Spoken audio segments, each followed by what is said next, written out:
Rain pounded mercilessly against the windshield of Audrey Mitchell's 15-year-old sedan as she navigated through downtown Portland's evening traffic. Her heart raced with a mixture of anxiety and anticipation. After 3 years of focusing solely on raising her 7-year-old daughter Penny, tonight marked her first date, a blind date arranged by her well-meaning best friend Melanie. The universe, however, seemed determined to sabotage her plans. "Come on, not today," Audrey muttered, as the engine sputtered ominously. She was already running 20 minutes late.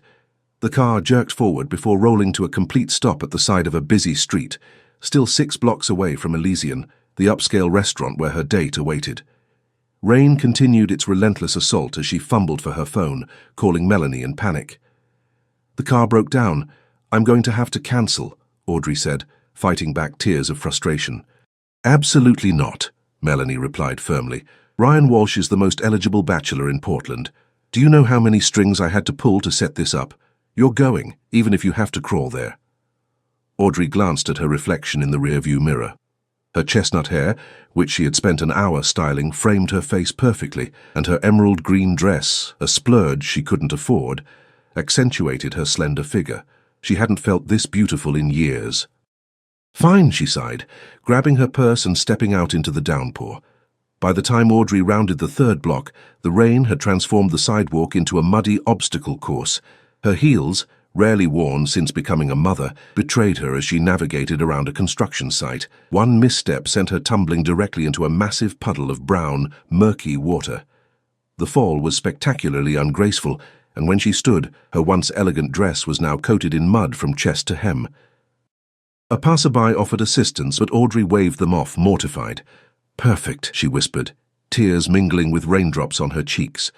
She contemplated turning back, calling it a night, calling it a life. But thoughts of Penny drove her forward. Her daughter deserved a mother who didn't give up at the first obstacle, or even the 20th. Meanwhile, at Elysian, Ryan Walsh checked his watch for the 10th time. The CEO of Walsh Innovations, a rapidly expanding tech company focused on sustainable energy solutions, was not accustomed to waiting.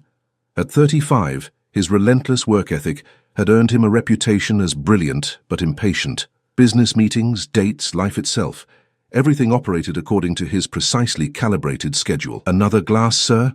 the waiter asked, nodding toward Ryan's empty wine glass. "No, thank you." "I don't think my guest is coming," Ryan replied, reaching for his wallet. Blind dates weren't his style anyway. He had only agreed to appease his sister Jessica, who worked with Melanie, and wouldn't stop pestering him about getting out more and meeting someone real. As Ryan signaled for the check, the restaurant's door swung open, revealing a woman he almost didn't recognize as human. She was drenched from head to toe, her dress caked with mud, mascara running down her cheeks. Several diners turned to stare as she scanned the room nervously. Ryan's first instinct was to pretend he wasn't her date. This disaster of a woman couldn't possibly be the accomplished elementary school art teacher his sister had described. He half rose from his chair, intending to make a discreet exit through the kitchen if necessary, but then their eyes met across the room. Behind the smeared makeup and bedraggled appearance, he glimpsed something that stopped him cold. Dignity, determination, and a vulnerability that seemed strangely familiar.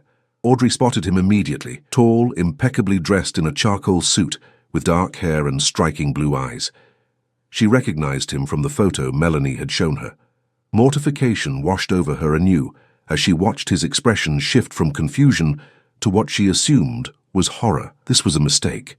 She should leave, spare them both this humiliation. But as she turned to go, a small voice in her head, sounding suspiciously like Penny's, whispered, "Mommy, you always tell me to be brave." With a deep breath, Audrey straightened her shoulders and approached his table. "Ryan?" Her voice was steadier than she felt. "I'm Audrey. I'm so sorry I'm late and like this. My car broke down 6 blocks away, and then I fell in a puddle." And she gestured helplessly at her ruined appearance. "I completely understand if you want to rain check." Ryan found himself momentarily speechless, a rare occurrence in his boardroom-dominated life. Up close, despite the mud and rain, he could see that she was beautiful, with expressive green eyes that held no pretense. After years of dating women who seemed more interested in his bank account than his company, her obvious authenticity was startling. "Please, sit down," he heard himself say, pulling out her chair. "I think you've earned at least a glass of wine after all that." The waiter approached, visibly hesitant about seating someone in Audrey's condition in their exclusive establishment. Ryan silenced him with a look that had cowed far more important men. "The lady will have a glass of the Bordeaux and we'll need extra napkins," he said with quiet authority. Then, meeting Audrey's gaze directly, he added, "And I'd like to hear the complete story of how you ended up looking like you wrestled an alligator to get here." For the first time that evening, Audrey laughed, a genuine, melodious sound that caused several nearby diners to smile despite themselves. Something in Ryan's chest tightened unexpectedly.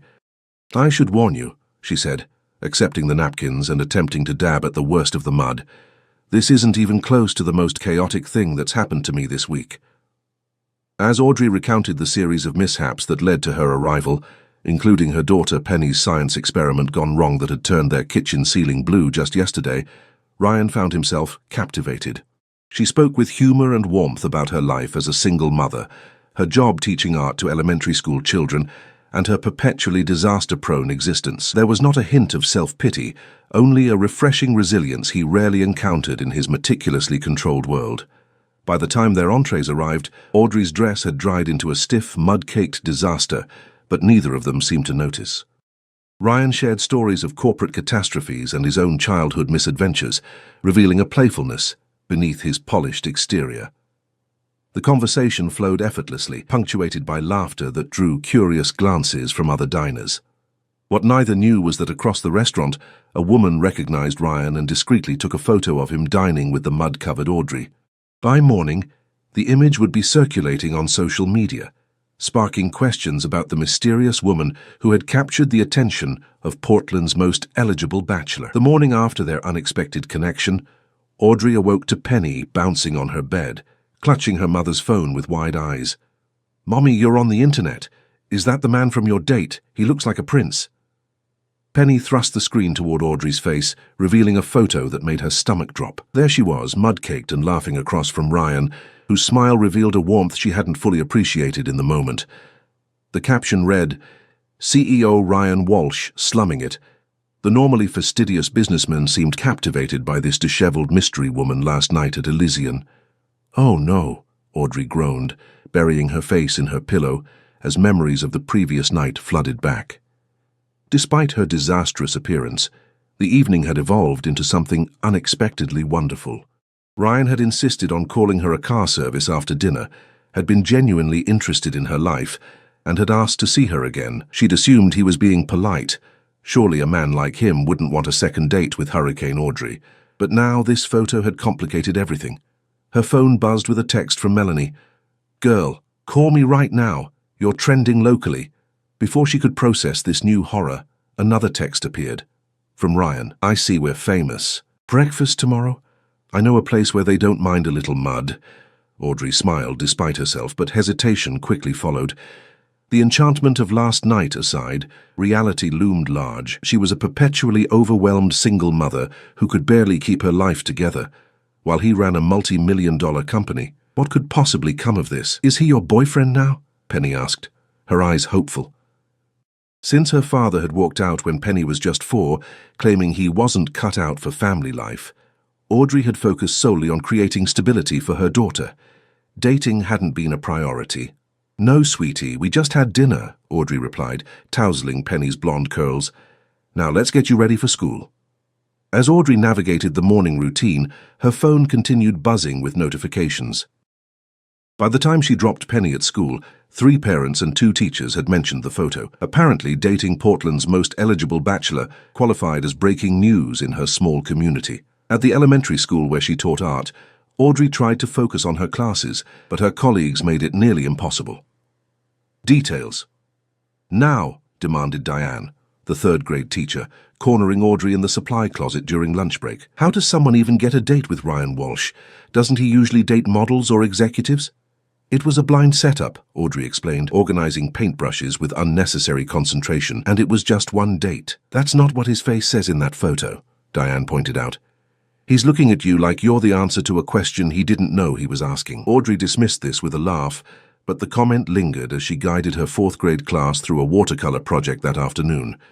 Was it possible he had felt the same unexpected connection? Across town, Ryan faced his own interrogation in the gleaming headquarters of Walsh Innovations. "So, you've got a thing for the just-crawled-out-of-a-swamp look now?" teased Jessica, perching on the edge of his desk.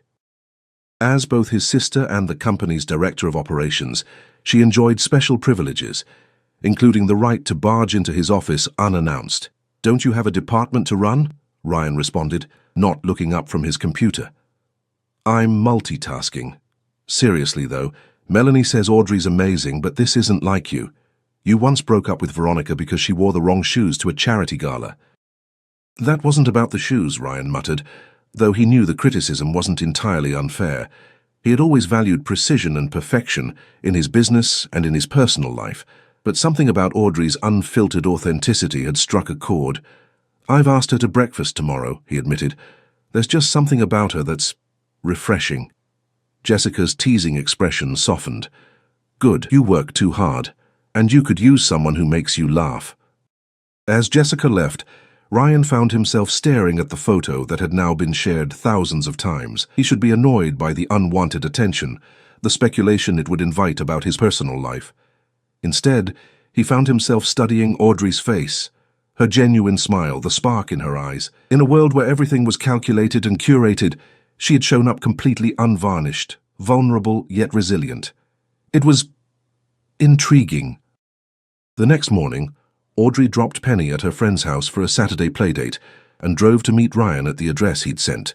She'd expected a trendy cafe, but instead found herself outside an unassuming diner called Ruby's in a working-class neighborhood far from the polished downtown district. Dressed in jeans and a simple blouse, notably mud-free, she entered to find Ryan already seated in a corner booth, surprisingly casual, in a grey Henley and dark jeans. "How you clean up nice," he said with a smile as she slid into the seat across from him. "I considered rolling around in my garden before coming, but I didn't want to make a habit of it," she replied, relieved when he laughed. "This place has the best pancakes in Portland," Ryan explained, gesturing around the modest diner. "My dad used to bring us here when we were kids." This detail, this glimpse into his past, surprised Audrey. She'd assumed their breakfast would be an opportunity for him to politely end whatever had started between them, now that he'd seen her in the harsh light of day. As they ordered, blueberry pancakes for her, veggie omelette for him, Ryan asked about Penny. Audrey found herself sharing stories about her daughter's dinosaur obsession, her recent attempt to improve their neighbor's cat with purple markers, and her unwavering optimism despite the challenges of their single-parent household. "She sounds amazing," Ryan said, his expression genuine. "Like her mother." Audrey felt a blush creeping up her neck. "She's the best thing in my life, hands down. After her father left, I promised myself I'd give her the most stable, loving home possible. It hasn't always been easy, but she makes it worth it." "How does she feel about you dating?" Ryan asked, his tone casual, though the question felt weighted. "Honestly, until Melanie pushed me into our blind date, I haven't really dated. Between teaching full-time and being a mum, there hasn't been much opportunity." Audrey hesitated, then added, "Plus, introducing someone new into Penny's life, it would have to be for something real, you know?" Ryan nodded slowly, and Audrey immediately worried she'd said too much. They'd had one dinner and one breakfast. She was getting ahead of herself. "I should clarify," she added quickly. "I'm not suggesting that we barely know each other. And well, you. And I'm me with my chaotic life and a child and—" "Audrey," Ryan interrupted gently. "Breathe. I asked because I'm interested, not because I'm looking for an exit. Though I am curious what you mean by you're you." She gestured vaguely at him. "You know, successful, put together. The kind of person who probably has a 5-year plan for his 5-year plan. Meanwhile, I consider it a victory if both Penny and I have matching shoes in the morning." Ryan's laugh was unexpected and genuine. "My life isn't as perfectly ordered as you might think. And if we're being honest, I find your authenticity refreshing. Everyone in my world is so calculated, always positioning themselves. You showed up covered in mud and didn't try to pretend it was a fashion statement." Their conversation continued through second cups of coffee, flowing as easily as it had at their first meeting. Audrey learned about Ryan's passion for sustainable energy and his complicated relationship with his late father. whose approval he'd never quite secured. Ryan discovered Audrey's dedication to making art accessible to children from all backgrounds and her secret dream of opening a community art center someday. As they left the diner, Ryan suggested they take a walk through the nearby park. The late morning sunshine had dried the previous day's rain, and the paths were filled with families enjoying the weekend. Audrey felt a strange contentment walking beside Ryan, their conversation punctuated by comfortable silences. "I'd like to see you again," Ryan said as they reached her car. "And I'd like to meet Penny whenever you think it's appropriate." The statement caught Audrey off guard. Men she'd briefly dated in the past had viewed her daughter as an inconvenience, an obstacle to be navigated around. None had ever expressed interest in meeting Penny so directly. "Are you sure?" she asked hesitantly. "She's wonderful, but dating someone with a child is complicated." Ryan met her eyes steadily. "I'm not afraid of complicated, Audrey. What I am afraid of is missing out on something that could be important because it doesn't fit neatly into my usual patterns." As Audrey drove home, she felt both elated and terrified. The rational part of her brain warned that this couldn't possibly work. Their worlds were too different, the potential for disappointment too high. But another part, a part that had been dormant for too long, whispered of possibilities. Little did she know that across town a situation was developing that would soon test their fledgling connection in ways neither could anticipate. 2 weeks after their breakfast at Ruby's, Audrey found herself in her small kitchen, attempting to bake cookies with Penny while simultaneously texting Ryan. What had begun as cautious interest had quickly developed into something deeper. Ryan had seamlessly integrated himself into their lives, joining them for movie nights, helping Penny with her science homework, and bringing coffee to Audrey's classroom on particularly chaotic mornings. "Is Ryan coming over tonight?" Penny asked, more focused on licking the spoon than mixing the cookie dough. The 7-year-old had taken to Ryan with surprising ease, especially after he'd helped her build a model solar system that actually rotated. "Not tonight, sweetie. He has an important work dinner." Audrey tried to keep her tone neutral, though she'd grown accustomed to seeing him almost daily. "But tomorrow's the art show. He promised he'd come see my painting," Penny reminded her, suddenly concerned. "And he will," Audrey assured her, though a small knot of worry formed in her stomach.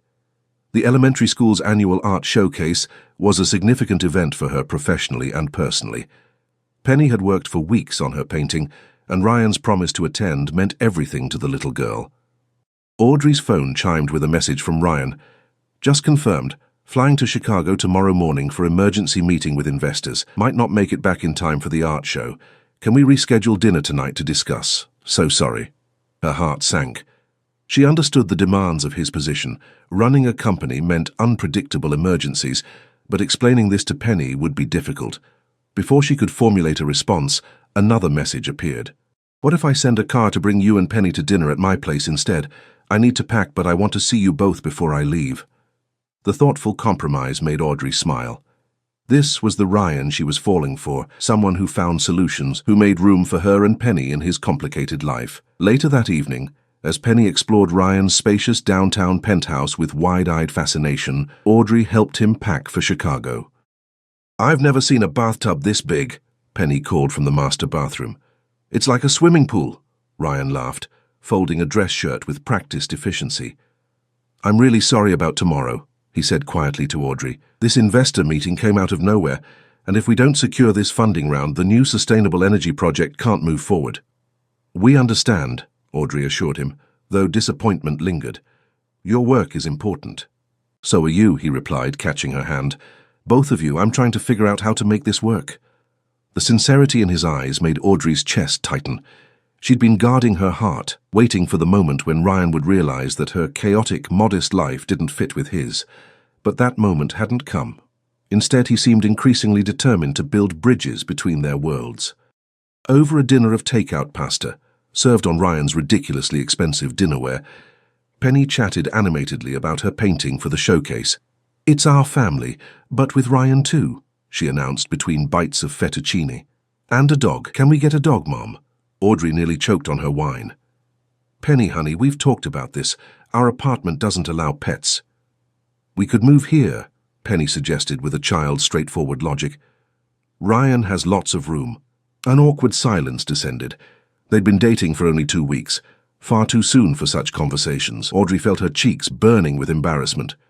"Well," Ryan said finally, his expression unreadable. "This building does allow dogs." Before Audrey could process this neither here nor there response, Ryan's phone rang. He excused himself to take the call, leaving Audrey to wonder if Penny's innocent comment had pushed things too far, too fast. When Ryan returned, his expression was grim. "That was Jessica. The Chicago situation is worse than we thought. I need to leave tonight instead of tomorrow morning." As they gathered their things to leave, Ryan knelt to Penny's level. "I'm really sorry I'll miss your art show, but I promise I'll make it up to you. Maybe we can have our own private art show when I get back?" Penny nodded solemnly. "It's okay. Mom says work is important responsibility," she recited carefully. Ryan glanced up at Audrey, a mix of admiration and something deeper in his eyes. "Your mom is very wise," he said, before gently hugging Penny goodbye. In the car service back to their apartment, Penny fell asleep almost immediately, the excitement of the evening catching up to her. Audrey's phone buzzed with a text from Ryan. "Miss you already. This doesn't feel right." The message brought both warmth and worry. She was falling for him, had fallen if she was honest with herself, but the practical differences in their lives loomed large. How long before the novelty of her messy existence wore off? How long before her lack of pedigree and polish became embarrassing at his corporate events? The following day brought torrential rain and a classroom full of excited children preparing for the evening's art showcase. Audrey threw herself into her work, helping students mount their artwork and transform the gymnasium into a gallery space. She checked her phone between classes, finding several messages from Ryan about his meetings in Chicago. The situation was apparently more complicated than expected, and he confirmed he wouldn't make it back that night. By late afternoon, everything was ready for the showcase. Audrey rushed home to change and help Penny prepare, only to find her daughter feverish and miserable on the couch. "My tummy hurts," Penny whimpered, her normally rosy cheeks pale. "And my head feels funny." A quick check with the thermometer confirmed a temperature of 101.2. Audrey's heart sank, not only for the showcase they would now miss, but for Penny, who had been so excited to present her painting. As she called the school to explain their absence, Audrey felt the familiar weight of single motherhood pressing down. This was her reality, unpredictable, often disappointing, with no one to share the burden. These were the moments when the gap between her life and Ryan's seemed widest. While Penny dozed on the couch, Audrey sent Ryan a text explaining the situation. She didn't expect a response. He was in important meetings all day. So when her phone rang 20 minutes later, his name lighting up the screen, surprise mingled with relief. "Is she okay?" Ryan asked immediately. "What can I do?" The concern in his voice brought unexpected tears to Audrey's eyes. "She'll be fine. It's probably just a 24-hour bug. I'm more upset about her missing the showcase. She worked so hard on her painting." "I'm so sorry I'm not there," Ryan said, frustration evident in his tone. "These investors are being difficult."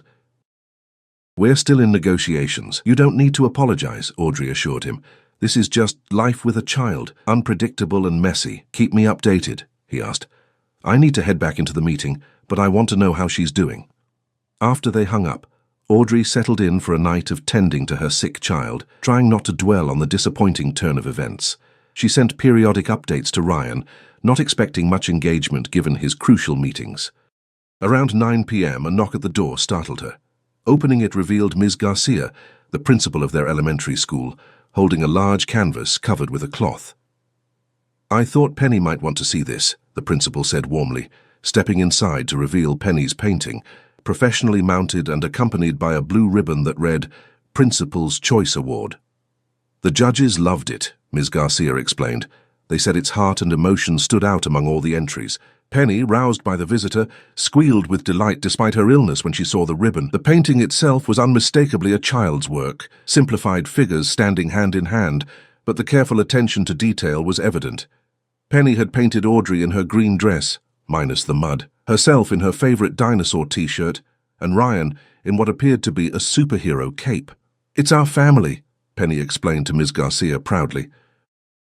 "Ryan couldn't come tonight because he had to save his company in Chicago, so I made him a superhero." Audrey felt her throat tighten at her daughter's words. The painting revealed how quickly Ryan had become important to both of them, a reality both wonderful and terrifying.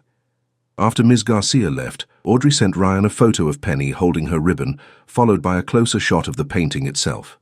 His response came almost immediately. "She sees us as a family." It wasn't a question, but a statement, laden with meaning Audrey wasn't sure how to interpret. Before she could respond, another message arrived. "I need to be there. This doesn't make sense anymore." Confused, Audrey called him, but the call went straight to voicemail. She spent a restless night checking on Penny's fever and wondering what Ryan had meant. By morning, Penny's temperature had dropped and her spirits had improved, though Audrey insisted she stay home from school to rest. Around midday, when Audrey was reheating soup for lunch, another knock came at the door. Opening it revealed Ryan, disheveled and clearly exhausted, clutching a bouquet of wildflowers and a stuffed dinosaur. "You're supposed to be in Chicago," Audrey said, shock rendering her momentarily speechless. "I was," he confirmed, stepping inside, "but after seeing that painting, I realized I had my priorities wrong. I left Jessica to handle the final negotiations and took the red-eye back." "But your investors can wait," he finished, his expression resolute. "When I saw how Penny sees us as a family, I realized what I was risking by not being here." The word family hung between them, weighted with possibility and fear. Before Audrey could respond, Penny's excited voice called from the living room. "Ryan, you came back!" As Penny threw herself into Ryan's arms, her illness momentarily forgotten, Audrey watched their interaction with a growing sense that they stood at a crossroads. Ryan's impulsive return from Chicago represented more than a kind gesture. It was a declaration of intent, a statement about where his priorities now lay. What neither of them knew was that his hasty departure from Chicago had set other events in motion, events that would soon force them to decide just how committed they were to this unexpected family they were forming. The following Saturday morning, Audrey awoke to the sound of Penny giggling in the kitchen. Fully recovered from her illness, her daughter had apparently decided that 7 a.m. was the perfect time for weekend chaos. Pulling on her robe, Audrey shuffled down the hallway to find Ryan at her stove, helping Penny make what appeared to be pancakes, though the flour dusting every surface suggested pancake explosion might be more accurate. "We wanted to surprise you with breakfast in bed," Penny explained, her face smudged with batter. But the mixing part got complicated. Ryan turned from the stove with an apologetic smile. "Sorry about the mess. I may have overestimated my pancake flipping abilities." The domesticity of the scene, Ryan in her tiny kitchen on a Saturday morning, making breakfast with her daughter, sent a wave of emotion through Audrey that was equal parts joy and terror. In the week since he'd rushed back from Chicago, they hadn't directly addressed his family comment, both seemingly content to enjoy the growing closeness between them without labeling it. After breakfast and kitchen cleanup, Ryan suggested they visit the local farmers market. As they wandered among the stalls, Penny skipping ahead to examine flowers and crafts, Ryan took Audrey's hand. "There's something I need to tell you," he said, his expression uncharacteristically nervous. "When I left Chicago early, I didn't just leave Jessica to finish negotiations. I essentially walked out during a critical meeting with our largest potential investor." Audrey stopped walking. "Ryan, that sounds serious." He nodded, guiding her toward a bench away from the market crowd. "Carlton Hayes is notorious for demanding complete deference from everyone he works with. When I left midway through his presentation to fly back here, he apparently took it as a personal insult." "What does that mean for your company?" Audrey asked, worry creeping into her voice. "It means we lost the funding," Ryan admitted. "Hayes pulled out entirely, and he's been vocal about his displeasure, which has made other investors nervous." "Oh my God, Ryan, you should have told me sooner." "Is the company going to be okay?" He squeezed her hand reassuringly. "We have other options, and Jessica is working on alternative funding sources, but that's not actually what I wanted to discuss." He paused, seeming to gather his thoughts. "The board is questioning my judgment. There's talk of replacing me as CEO." The gravity of the situation hit Audrey like a physical blow. Ryan had risked his position, his company, to return for Penny's art show. "This is because of us, isn't it? Because you left the meeting to come back." "It's because I made a choice," Ryan corrected gently. "The right choice for me. But the board sees it as evidence that I'm distracted, that my priorities have shifted away from the company." Penny returned to them then, clutching a small pot with a sunflower seedling. "Look what the plant lady gave me. Can we get it for our kitchen, Mom?" "Of course, sweetie," Audrey managed, trying to process Ryan's revelation. He'd sacrificed potentially everything he'd built. And for what? a relationship that was barely 2 months old.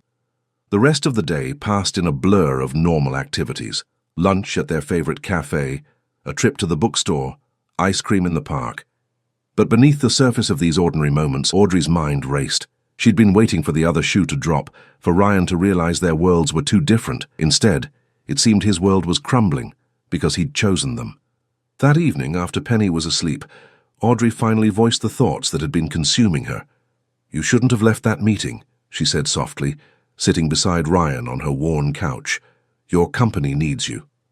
"I needed to be here," he replied simply. "When I saw Penny's painting, how she sees us as a family, something clicked into place. All my life I've measured success by my father's standards: wealth, professional achievement, status. But sitting in that boardroom in Chicago, I suddenly realized none of it meant anything if I was missing the moments that actually mattered." "But your company will survive," he interjected.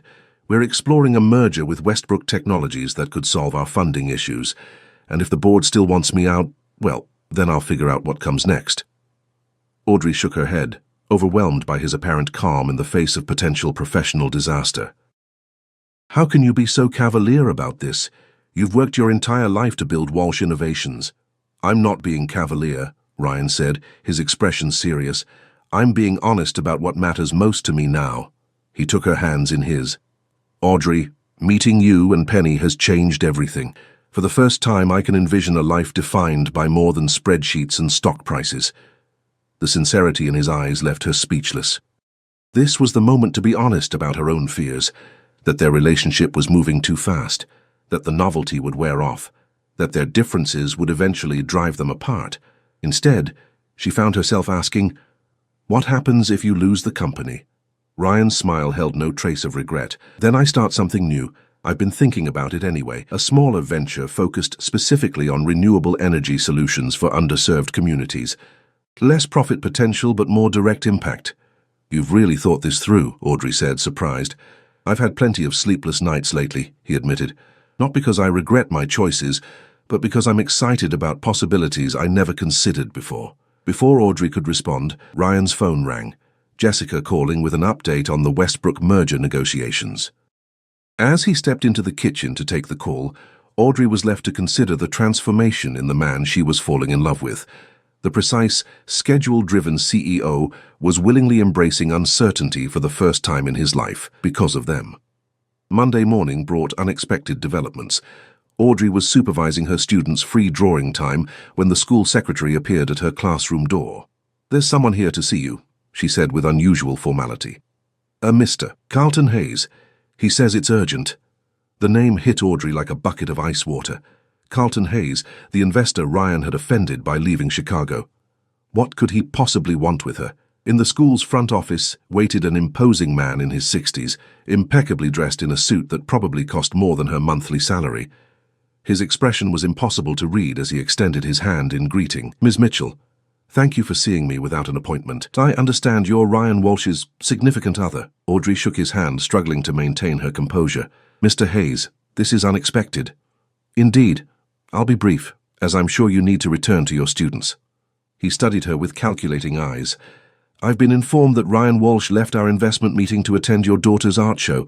Is that correct?" "He came back because my daughter was sick," Audrey clarified, uncomfortable with the scrutiny.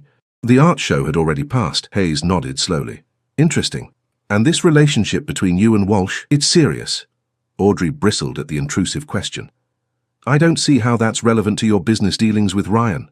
A hint of approval flickered across the older man's face. "On the contrary, it's entirely relevant. You see, I've spent 40 years investing in companies led by people who prioritize profit above all else.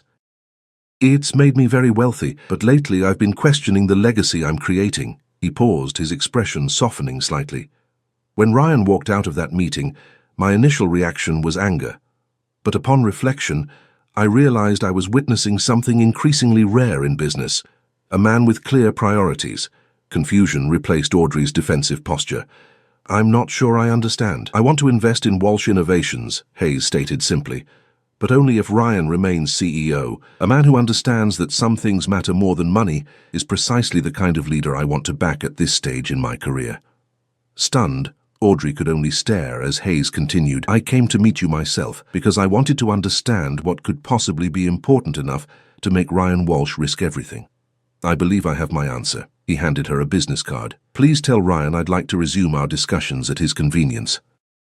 And do bring your daughter to the signing ceremony. I'd like to see this award-winning artwork for myself." As Hayes departed, leaving Audrey speechless in the school office, her phone buzzed with a message from Ryan. "Board meeting emergency. Decision about my position today. Will call when it's over." The rest of the day crawled by with excruciating slowness. Audrey tried to focus on her classes, but her mind continually returned to Ryan's uncertain professional future and Hayes's unexpected visit. By the time she picked up Penny from after-school care, still without word from Ryan, her nerves were frayed beyond measure. "Why are you so jumpy, Mum?" Penny asked as they walked home. "You keep checking your phone like it's going to explode." "Just waiting for an important call, sweetie," Audrey replied, trying to sound casual. How could she explain to her 7-year-old that the man who had become so important to both of them might be experiencing the greatest professional setback of his life because of them? They were approaching their apartment building when a familiar car pulled up alongside them. Ryan emerged, his expression impossible to read. "Ryan!" Penny exclaimed, running to him for a hug. "Did you come to have dinner with us? Mom made spaghetti stuff to go in the fridge." "I'd love dinner," Ryan replied, his serious expression breaking into a smile as he lifted Penny for a proper hug. "But first, I need to talk to your mom about something important." Inside the apartment, while Penny changed out of her school clothes, Audrey finally asked the question that had been consuming her. "What happened with the board?" Ryan took a deep breath. "They voted to keep me as CEO, with conditions. I need to demonstrate that the company remains my priority, and we need to secure that additional funding within 30 days. Relief flooded through Audrey. "Ryan, that's wonderful news. And actually, I had the strangest visit today from Carlton Hayes. I know," Ryan interrupted, his eyes twinkling with barely suppressed excitement. "He called me right after seeing you. Not only is he back in as an investor, but he's increased his offer and wants to connect us with his entire network of socially conscious investors." "That's incredible," Audrey breathed, struggling to process the reversal of fortune. "But why? What changed his mind?" Ryan stepped closer, taking her hands in his. "Apparently, meeting you convinced him I have my priorities straight, not misaligned. He said, and I quote, 'Any man who recognizes what truly matters in life is someone I want to do business with.'" The irony wasn't lost on either of them. The very thing that had nearly cost Ryan his company had ultimately saved it. Before they could discuss further, Penny bounded back into the room, clutching a drawing she'd made at school. "Look, it's our new house," she announced, proudly displaying a colorful rendering of what appeared to be a large home with 3 stick figures and a dog in front. Ryan knelt to examine the artwork. "It's beautiful, Penny, but we don't have a house yet." Penny rolled her eyes with the exasperation only a child can muster. "That's why I drawed it. So we know what to look for, silly." Audrey met Ryan's gaze over Penny's head, a silent question passing between them. They'd never discussed living arrangements, yet here was Penny, confidently planning their future together. "Actually," Ryan said carefully, his eyes still on Audrey, "I've been thinking about looking for a house, something with a yard, and maybe space for an art studio." "And a dog?" Penny asked hopefully. "Eventually," Ryan laughed, before returning his attention to Audrey. "But there's something else I wanted to discuss first." From his pocket, he produced a small velvet box. Audrey's heart seemed to stop as he opened it to reveal a simple but elegant diamond ring. "I know it's fast," he said softly, "probably too fast by any rational standard, but nothing about us has followed a conventional timeline, from that first mud-covered dinner to now. And I've learned that sometimes when you're absolutely certain about something, waiting makes no sense." "Ryan," Audrey whispered, tears forming despite her best efforts to contain them. "I love you, Audrey Mitchell. I love your chaotic, beautiful life, your strength, your compassion, and your ability to see the extraordinary in ordinary moments. And I love Penny, with her dinosaurs and her art, and her absolute clarity about what matters." He glanced at Penny, who was watching with wide-eyed fascination. "I'd like to ask both of you the same question. Will you be my family? Officially?" "Yes!" Penny shrieked immediately, jumping up and down. "Can I be the flower girl? Lily got to be one at her aunt's wedding and she said it was the best thing ever." Audrey laughed through her tears, the joy and certainty in her daughter's response clearing away her last doubts. This unexpected man, who had entered their lives through the most improbable of circumstances, had proven time and again that he valued them exactly as they were, mud, chaos, and all. "Yes," she said finally, her voice steady with conviction. "Yes to being a family. Yes to building something real together. Yes to all of it." As Ryan slipped the ring onto her finger and gathered both her and Penny into his embrace, Audrey reflected on the extraordinary series of events that had brought them to this moment. A broken-down car, a muddy puddle, a blind date nearly abandoned. What had seemed like disasters at the time had actually been the first steps towards something beautiful. 6 months later, in the backyard of their new home, complete with Penny's requested dog, a rescue named Muddy, in honor of how their story began, Audrey and Ryan exchanged vows, surrounded by friends, family, and a gallery of Penny's artwork documenting their journey together. Carlton Hayes attended as Ryan's honored guest, the merger with Westbrook Technologies having transformed Walsh Innovations into an industry leader in sustainable energy solutions. And in the center of it all hung Penny's award-winning painting, now professionally framed, of the family she had envisioned before any of them knew it was possible. A single mother who never gave up, a CEO who learned what truly mattered, and a little girl whose unwavering belief in happy endings had somehow made it all come true.